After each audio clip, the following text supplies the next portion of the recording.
Welcome back. So it's been a few weeks. I hope that you guys are doing well in Virgo season. So Virgo season is like, it's right now, the aspects of astrology as well as what's happening with Virgo is really about deep intuitive healing, body healing. Where do I need to show up for myself? So a lot of stillness practices, going within and figuring out where you're maybe overdoing or abandoning yourself or pushing through when you should be practicing a lot of self-care and self-love, unconditional self-love, and doing things that are healthy for you. So Virgo's an earth energy, so earth, like my body. I'm here on the earth. How can you connect to the earth? Maybe go on hikes. Maybe for me, I get sun when I don't feel well, because like when I don't get sun, I notice like I start feeling mentally like low or something. So there's been a lot that's been going on. Let me see, hold on real quick if I want to touch into anything else for astrology. The eclipse is coming up on the 17th, so for the eclipse, this is about shedding the old. The eclipses are very much shadow work, very much where am I not at my best. You know, we all have things we can cut out, and sometimes you have to wipe your slate completely clean and start rebuilding on top of it. So for me lately, I had been doing for that whole 7 weeks for the chakra challenge, and like barely got a break, and my burnout happened like pretty intensely, where I literally had to stop doing everything and lay in bed for like 3 days. And then I was like, you know what? I'm going to get back to my base point. I'm going to go back to trying to like just be. So like there was an old part of me that loved to just not do anything and chill and watch movies. And I still love to do that, but I'm like the action oriented part of me has been built up more. So now, so after like I was in bed, sleeping, resting for a few days, I started to feel the urge like, okay, I should start doing something again, but I didn't, right? Because I was like, you know what, maybe I should use a little bit more rest. The more rest I got and the less I did, the more I felt empty, the more I felt like I wasn't fulfilling myself. Like I know it is great to just be, but the things that I do, they fill me up.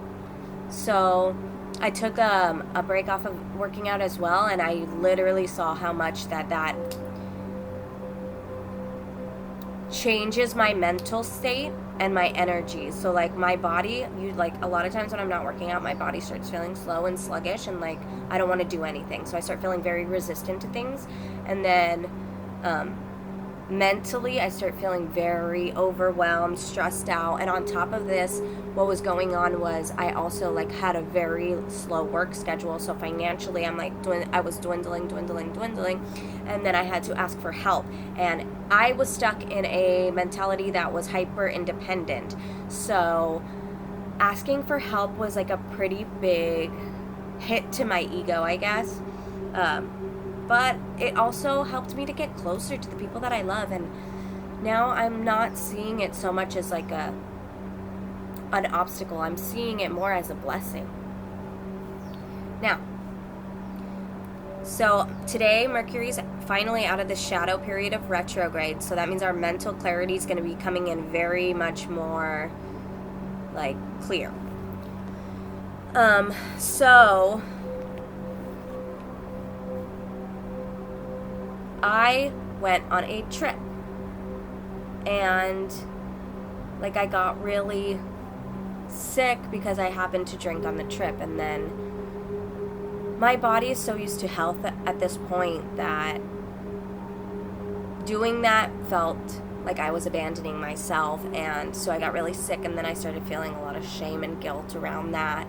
So the next day, the girl's like, I was sick, and like we were all supposed to go out, and I literally felt like I couldn't do that. Like I literally felt like I couldn't abandon myself. I needed the rest. I needed the space and time to get my body back together. So I had to be like, I'm sorry, I can't go. And I felt bad because that was my friend, and it was our trip together, and it was her birthday, and I felt very bad. But I also had to I had to be like, I have to choose me, because I can't go out and do that while I'm feeling this way. And so it's really important to speak your truth and to be okay with the fact that you have feelings. Like, a lot of us want to people please, and a lot of us want validation from others and approval from others. So if we're feeling a certain way and our body's asking us to do something, we don't care. We're going to still do what we're going to go do because we have made an obligation and we push through things. And this is very much a time to go into what your body needs and to honor that and to honor yourself. So you don't need to hide your feelings or how you feel or shame yourself for having feelings. A lot of times when we grow up people pleasing, we're an empath, we're always attuned to other people's energy and what they expect from us, what they want from us. And if we don't do that, then we're very afraid of being like a disappointment. But what you're not understanding is that if you're doing that, you're actually disappointing yourself for what you really want to do. Like, this is your life, this is your journey. You need to be doing what it is that is right for you, what is healthy for you. For me personally, I knew going out and wasn't going to be a part of my path. I knew that it was more of a distraction.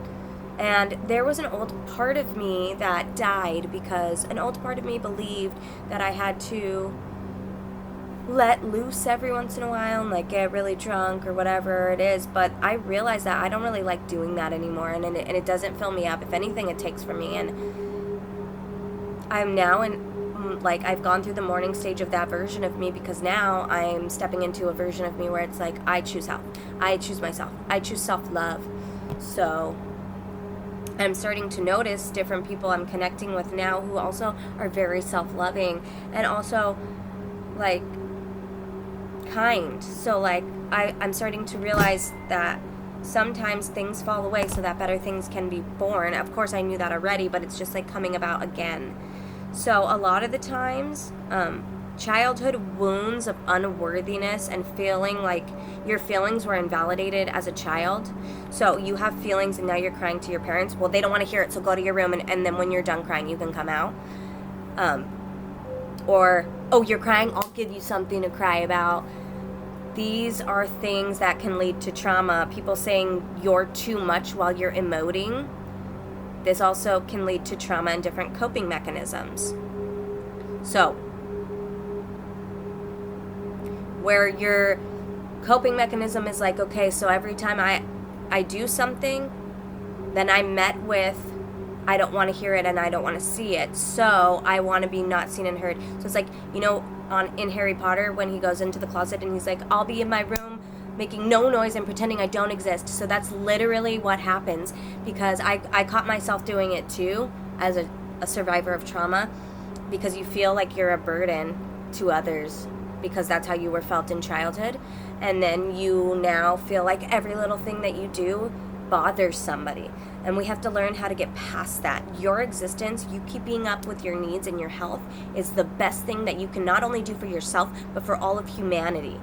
Because as you heal, you're opening up a gateway for others to heal as well, like a path. You're clearing the path. Hey, look at this. Now I'm leading by example. Now I'm showing you this is what you can do too.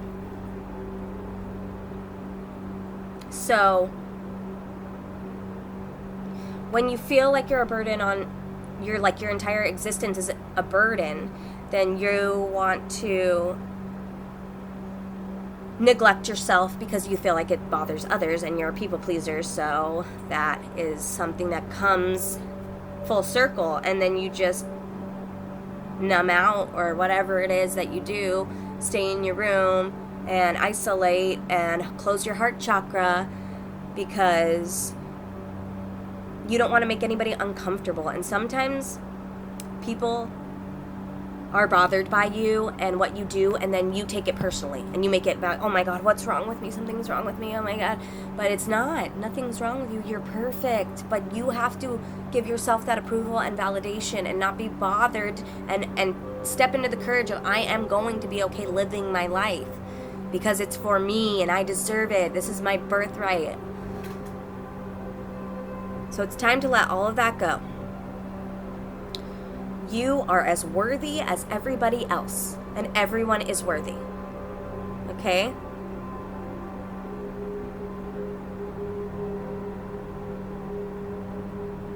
So when somebody's bothered by you, instead of taking it personally, understand that it's about somebody being uncomfortable within themselves, because when they're uncomfortable within themselves, they obviously cannot be comfortable outside, like with the outside. If I'm bothered internally, I'm bothered externally. That's just how it goes. Usually a trigger, if you're triggering someone, means that you're bringing up something about them that they don't want to see, that they don't want to deal with, that they don't like about themselves. Interesting. Okay, so if they were at peace with themselves, they would not be so irritated by outside circumstances, even if they're highly sensitive. So if you're highly sensitive, you will need to strengthen your solar plexus chakra by exposure and being around people. So every time you're around them, it'll get easier and easier, and you'll realize that your worth isn't defined by the outside circumstances. You're worthy for just being you, and you always have been. When I was laying in bed, I was still worthy. Even though I was feeling empty, I was still worthy. I knew that. And even though, like, I also had an internal battle about the whole asking for help thing. Like, does this make me unworthy now because I'm not independent? No, of course not. You're still worthy. You're, like, a beautiful, beautiful being. Just by being here at this time and being you, you are worthy. Like, I'm going to say it again. You are worthy.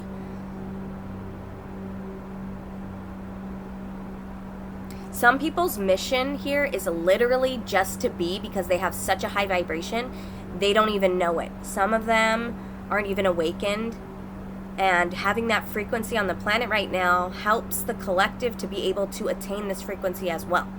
So it's like I said, paving the way, paving the course. Everyone's just doing their job, just like people that are going through the path of know thyself and having to actually do the personal development work. So some paths are obviously harder than the others, because some also are just like activators. So another thing is, like, their energy can just go activating people.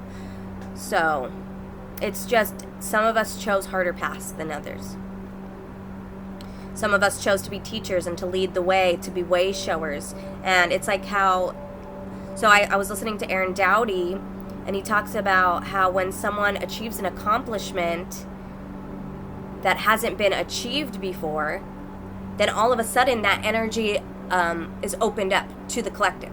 So it's easier for the next person to do it, to accomplish it. And now you can tap into that energy. And then people will be able to accomplish the same thing with ease or easier. I was actually listening to a Dolores Cannon book who talked about the Mayans and how the Mayans actually ascended into the new earth frequency, the 5D frequency. And since it wasn't in resonance, like, okay, so 3D dimension can't see 5D dimension, right? Like 5D dimension can't see 8D dimension. So they got their frequency so high that they poofed out of this reality and into the other one, but they also had to come back, be incarnated again, so that they can come back, be teachers, and show others how to do it. And that's the whole thing about the coming shift on the planet. There is going to be a big shift. There's going to be a huge shift. Which earth are you going to choose to live on? The 3D earth that's full of fear and hate, and it's going to be destruction, chaos.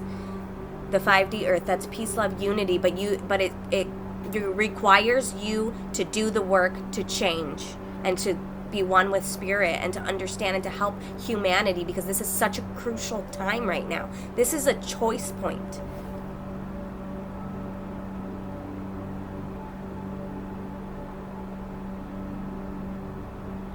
So On the spiritual path, we practice self-love, and it's the most important thing, that when you choose to grow, then your growth also helps the collective. Even if you choose not to be a teacher, you growing still helps the collective, because if you're out doing things, acts of kindness, and you're leaving your imprint here and there, then other people are going to start. So it's a ripple. So you're doing these little things, then these people do these things, and then the vibration rises. So it's easier for us to ground in self-love because other people have done it before. So I was reading something, and it said that your body needs to be at 42% of rest. 42% you need to be resting of the week. And if you don't, your body will take the rest anyway, which I told you about my burnout, and that is proof that happens. So when burnout occurs, we really want to make sure we're not falling into the pattern of overachieving and self-sacrificing for others, because we feel like that's what's going to make us worthy, right? I know this is a path of service and we love it, but you need to make sure that your cup is full before you're filling others. You can't pour from an empty cup. We're already worthy, and we need to be giving ourselves love and showing up for ourselves the way that we do others and the way that we care about others. We need to be giving ourselves proper food, making sure we're hydrated, proper rest, and just balance. People need connection, so isolating is just another trauma response. Now, I just finished this book called How to Stop Feeling Like Shit. And it goes through all of these different trauma patterns that we can be exhibiting because of the past. So, perfectionism, being strong, pretending to not give a fuck about anything, or shutting down, isolating, withdrawing, catastrophizing, worst case scenario. Also about catastrophizing is like, you are a co-creator of your reality. If you're thinking negative thoughts, then you're going to manifest something negative, because that's the energy you're putting out. So instead, you need to turn it into, what is the best case scenario? What do I want to feel? Like when I was having to ask for help about the whole money thing, and they're like, oh, okay, am I not worthy because I'm borrowing money? No. Okay, so now I realize, okay, I'm not going to take it as that, like I'm less than because I had to borrow money. Like everybody gets in time sometimes, and instead I'm going to say, this is an opportunity for me to connect more deeply and be vulnerable. Ask for help and strengthen connections of people that I can already trust. So reframing things is always it's good. So catastrophizing is like the worst case scenario, like being afraid of basically anything and everything, and that is where you need to work on your relationship to fear. And when you're doing it, you take notice, oh, I'm catastrophizing. Just let it go. Just let that thought go right on by. People pleasing, listening to your inner critic, so judging yourself, hyper independence, checking out or numbing out with food, alcohol, drugs, or even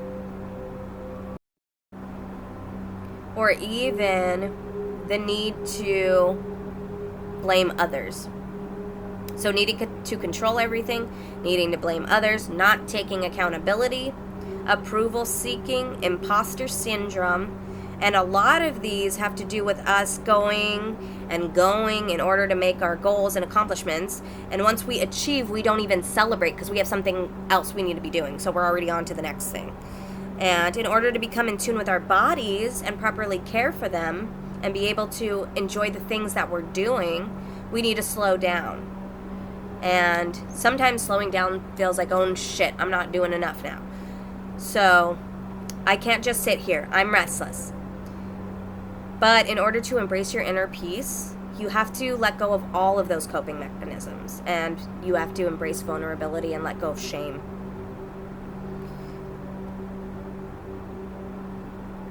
All of this you gained in order to survive in the darkness. And we are now moving out of survival mode. We are now going into thriving. No more surviving, now we are thriving. And this requires surrender to the divine, to your soul's path, and sitting in stillness and silence. That is when truly the miracles can happen.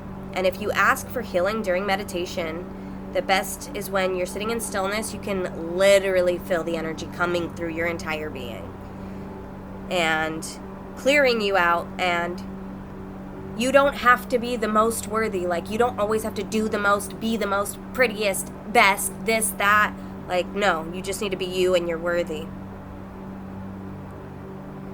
You don't have to do more than everyone else. You don't have to be better than everyone else. Everyone's on a different path, and we're all doing the best that we can at the level of consciousness that we're at. So, learning how to sit in peace with yourself and your dreams is going to be very essential for your healing. You don't have a dream for no reason. It's probably related to your mission. If something lights you up, that's related to your mission. Go for that. I have been feeling things light me up lately. I'm not going to talk to you about the situation, but there's something that's lighting me up, and it scares the fucking shit out of me. But I love it. But I'm going to continue to take action towards it because it's lighting me up and it's making me feel something here in my heart.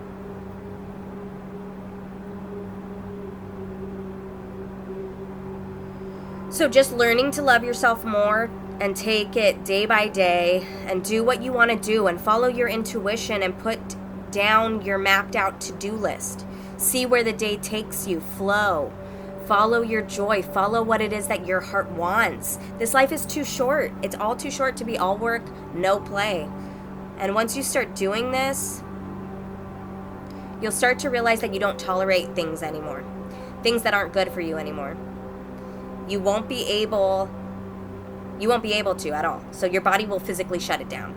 That's exactly what happened to me. You'll be like,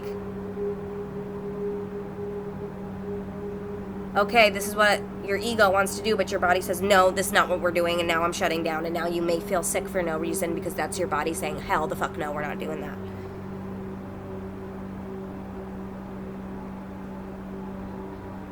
And now you got to learn to be okay with that.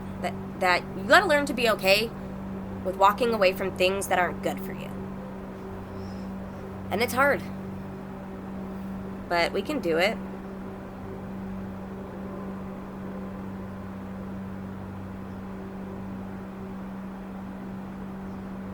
And also it's a journey to like I said, I leveled out and then I decided I'm going to bring this back in, I'm going to bring this back in and this back in because it's good for me. So now I'm thinking I'm going to build things that are good for me, that help me, that get me aligned and balanced because I love balance. And when I'm off balance, it's no good.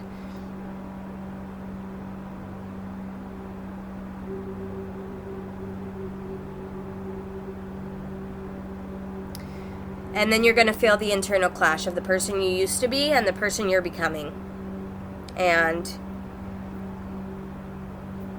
you're going to, it's like a little bit of mental stuff, but you just have to be like, every time those old things come up, let them float by because they do come up. And sometimes the shadow likes to talk loud when you're getting rid of its patterns and you just have to let it go. You got to step into the new version of you. No longer choosing to ritually poison myself with others. I choose health instead. And it's crazy because once I chose peace, like that is very much becoming more embodied in me. And like I said, I'm getting obviously nervous about some things, but I'm learning how to walk through those nerves and to still show up in a way that I want to. So, hopefully that you're doing the same, and I hope this helps and is helpful for a welcome back video. I don't know what it is we're going to be getting into here soon, but I know it's going to be insightful, so stay tuned, and I'll see you in the next one.